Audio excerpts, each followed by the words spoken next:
Professor doctor Mukesh Kher जी, IIT Delhi. Radhe Radhe Swami ji. Swami ji चरण स्पर्श। स्वामी जी, अहंकार क्या होता है, उसको कैसे पहचाने, कृपया बताएं। अपने में जब गुण दिखने लगे और दूसरों में दोष दिखने लगे तो जो गुण का भाव आया वो अभिमान है। अपने में गुणाभिमान होना, श्रेष्ठता का अभिमान होना, अच्छेपन का भाव होना और दूसरों में दोष दर्शन होना। अच्छापन जब आ जाएगा तो सबसे अच्छापन ये है कि हम में कमी है और सब भगवान के स्वरूप है।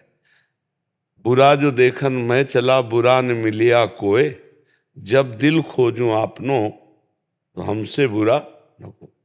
मतलब अपने में बुराई को देखना, और अपने में बुराई है तो इसका मतलब अभी हम में अच्छाई वो नहीं आई जिससे अच्छाई कहते हैं। जब अच्छाई आएगी तो सी राम मैं सब जग जानी, करूं प्रणाम जोरी जुग पानी। उत्तम अच्छाई। और इससे थोड़ा नीचे जब आएंगे हम तो दूसरा दोहा है, तेरे भावे जो करे भलो बुरो संसार, नारायण तू बैठ के अपनो भवन बुहार। अपने काम क्रोध लोभ मोह मद मत्सर आदि का त्याग करके निर्विकार सच्चिदानंद भगवत स्वरूप हम है, इसका अनुभव हो जाना। तो जब अपने में गुण भाव आवे और दूसरे में दोष भाव आवे तब समझ लेना चाहिए इस समय हमारी अहंकार की दशा है। हर समय नहीं रहती।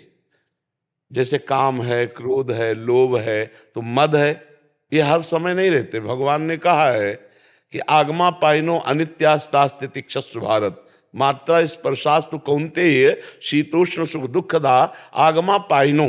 ये आने जाने वाले हैं। एक कभी अहंकार का वेग होता है, कभी काम का वेग होता है, कभी क्रोध का वेग होता है, कभी मोह का वेग, कभी ईर्ष्या का। तो इस तरह के जो वेग हमारे अंदर आते हैं, अगर हम ज्ञान मार्ग से थोड़ा देखें तो हम इनका समन कर सकते हैं, क्योंकि ये मेरे में नहीं आते, ये अंतःकरण में आते हैं। और अंतःकरण के हम जानने वाले हैं, तो हमारे में तो कभी कोई विकार आ ही नहीं सकता है। चेतन अमल, अमल माने निर्विकार, ईश्वरंस जीव अविनाशी, चेतन अमल सहज सुख राशि। हम मल को स्वीकार करते हैं। अंतःकरण में, शरीर में जो भी विकार आते हैं उनको मैं स्वीकार करता हूं कि ये मेरे में आए, तभी मैं पतित हो जाता हूं। नहीं तो शरीर और अंतःकरण और स्वभाव, स्थूल सूक्ष्म कारण, तीनों शरीर मेरे यात्रा के लिए है, लेकिन मैं नहीं हूं शरीर। जैसे मेरा स्वभाव, मेरा मन, मेरा तन, ये ऐसे ही हमसे दूर हैं जैसे मेरा मकान। अज्ञान के कारण हम इतना तन्मय हो गए हैं कि शरीर और अंतःकरण के विकारों को हम अपने में देखते हैं। तो अहंकार की स्थिति बराबर नहीं रहती कि बराबर अहंकार भरा रहे। नहीं, आगमा पाइनो अनित्यास्तास्ति तिक्षस्व भारत, इनका वेग आता है और नष्ट हो जाता है। अब उस समय संभालने की कोशिश करें जब दूसरों में दोष दर्शन हो रहा है तो अपने में अहंकार आ रहा है। जब हम दूसरों को लघु समझते हैं, अपने को श्रेष्ठ समझते हैं, तब अहंकार की वृत्ति होती है। उस समय अहंकार की वृत्ति का दमन भगवान के चिंतन से करना चाहिए। नाम जप करते हुए ये चिंतन करना चाहिए कि हम में क्या गुण है। एक से एक महापुरुष हुए हैं, एक से एक भगवान के परमहंस जन हुए हैं, भगवान के बड़े दाता हुए हैं, बड़े राजा ऐसे हुए, चक्रवर्ती सम्राट, शास्त्रों यज्ञ करने वाले बड़े। हमारा क्या गुण है? अगर भगवान ने हमें गुण दिया है तो उसको हमें अहंकार थोड़ी करना है। अगर उसमें दोष है तो आज दोष है, कल उसमें गुण भी आ जाएगा, भगवान उसके ऊपर भी कृपा करेंगे। इस तरह विचार के द्वारा अहंकार का समन होता है। आप समझ पाए? अगर जो हम ये कहें कि मैंने ये किताब लिखी है, ये सब अहंकार के अंदर, ये सब करा, ये अहंकार है। ये सब अहंकार। यहाँ तक कि भक्ति का भी अहंकार होता है। तो भगवान ने कहा है कि भक्ति का भी अहंकार मैं नष्ट कर देता हूँ। जैसे नारद जी को अहंकार हुआ मैं काम विजयी, तो फिर आप चरित्र पढ़कर देख लीजिए, फिर आखिरकार काम ही काम सताने लगा और भगवान को शाप दे दिया। इतना काम से मोहित हो गए कि भगवान को शाप दे दिया। तो जो अहम जनित मैं के साथ जो कुछ भी लग जाए वो अहंकार होता है। शुद्ध मैं अहम नहीं होता, शुद्ध मैं ब्रह्म है। जो मैं केवल है वो ब्रह्म है, और मैं के साथ जो भी जुड़ जाए उसे अहंकार कहते हैं। जैसे मैं पुरुष, तो आपको देहाभिमान पुरुषत्व का है। मैं के साथ जो जुड़ा वो अहंकार पुष्ट कर देगा। महर्षि, इसमें एक चीज है, जैसे हम व्यवहार में रहना है, संसार में रहना है, वहां सम्मान मिलेगा। जैसे बुक लिखी है मान लीजिए, तो कोई पुरस्कृत करेगा, तो उस समय क्या ऐसा सरल भाव रखें कि बाहर से भले ही उस समय अंदर हम पुरस्कार लेंगे, हम माला पहनेंगे, लेकिन अंदर से विचार चल रहा है कि ये सब श्री भगवान की कृपा है जो मेरे अंदर ऐसी बुद्धि दी और उस बुद्धि से एक ग्रंथ लिखा और उसका ऐसा हमें सम्मान प्राप्त। बाहर से भले कोई भी कुछ बोलता रहे, उससे हमें कोई अंदर स्वीकार, अंदर अगर गर्व आया, गर्व इस रूप में आया, वो सब मिट्टी हो गया, कुछ उसका लाभ नहीं मिला। बात समझ आई ना? मैं के साथ जो भी प्राकृतिक जुड़ता है उसका गर्व होना, ये अहम कहलाता है। अस जन्मा जन्मा ही प्रभुता पाई जाए।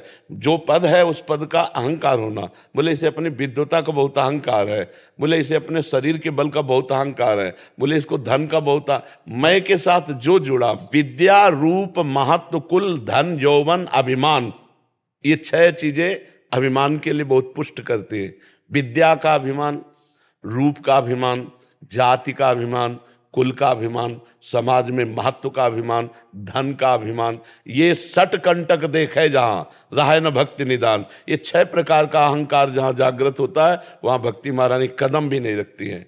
वो केवल स्वांग करेगा संसार के रिझाने के लिए, शुद्ध भक्ति वहां प्रकाशित नहीं हो सकती जहां अहंकार। महर्षि भले बाहर से सफाई ना दें, बट अंदर ये बात रहेगी, सफाई देने की जरूरत नहीं है। जैसे हमारे अंदर है कि भगवान हमको अंदर से प्रेरित कर रहे हैं, वो मैं उत्तर दे रहा हूं। तो जैसे तो मैंने ये आपसे बात कही, हम बोलेंगे मैंने ये बात आपसे कही, लेकिन अंदर है ये मैंने नहीं कही, मेरे भगवान ने कही है। अब हम ऊपर से कह रहे हैं कि ये बात भगवान ने कही है, और अंदर ठसक है कि मेरा जलवा है। वो अंदर के देवर्षि नारद जी ने भी यही कहा भगवान से कि आपकी कृपा से मैं काम पर विजय प्राप्त की, लेकिन भगवान ने देखा शब्द बनावटी, अंदर से अहम है कि काम विजयी हूं। बात बिगड़ गई, बात बिगड़ गई। और ऊपर से भले कह दो काम विजयी हूं, अंदर से कि मेरे भगवान ने मुझे विजय दिलाई, कुछ नहीं बिगड़ने वाला है। तो अहम का स्वरूप बड़ा सूक्ष्म है और वो भगवान के भजन से ही छीन होता है, ऐसे नहीं छीन होता है। मतलब इतना प्रबल अहंकार हो जाता है। एक बार बाणासुर अपनी 2 भुजाओं से ताली बजा रहा था, भगवान शिव तांडव कर रहे थे, तो भगवान ने देखा ताल पे ताल मिला के बजा रहा है, तो 1000 भुजाएं दे दी, शास्त्र बाहु दे दिया। बाणासुर के पास 1000 भुजाएं भगवान शिव ने दी। अब 1000 भुजाओं की चुलबुली जिस पर्वत पे मारे चूर कर दे, कोई योद्धा लड़ने वाला नहीं, तो अब अहंकार आ गया कि मेरे जैसा कोई वीर नहीं। तो भगवान शिव के पास जाके कहा, जगत गुरु आपके सिवा कोई हमारी भुजाओं की खुजलाहट नहीं मिटा सकता, आओ। तो हंस दिया, इसलिए हंस दिया कि हम ही ने तो पाला पोषा, बल दिया, और हम ही से भुजाएं ठोकरा है। बोले हमारे जैसे बलवान के द्वारा तुम्हारी भुजाओं की खुजलाहट मिटा दी जाएगी। तो जब उषा और अनिरुद्ध जी का प्रेम संबंध हुआ तो भगवान श्री कृष्ण ने चढ़ाई की और फिर सब भुजाएं सुदर्शन के द्वारा, तो जब 4 रह गई तो भगवान शिव आगे आके खड़े हो गए, बस। तो कहा प्रभु हम तो आपकी आज्ञा का पालन ही कर रहे हैं। तो अहम इतना प्रबल है कि अपने गुरुदेव से भी ताल ठोक सकता है, उन्हीं के द्वारा दी हुई विद्या से उन्हीं को नीचा दिखाने की कोशिश कर। अहम बहुत विचित्र है और बड़ा सूक्ष्म है, और अहम जिसके अंदर जागृत होता है वो जान नहीं पाता, वो वही जान पाता है जो भजन कर रहा है।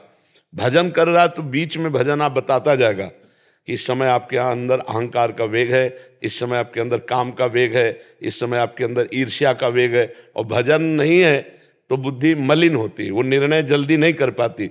हो सकता है वो बाद में निर्णय करे कि यार तुम्हें अहंकार था, तुम ऐसा बोल गए, वो बाद में लेकिन तत्काल निर्णय पवित्र बुद्धि करती है। और वो पवित्र बुद्धि होती ईश भजन सारथी सुजाना, भगवान का नाम जप करने से बुद्धि पवित्र हो जाती है और अहंकार भी गलित हो जाता है। जी समझ में आया?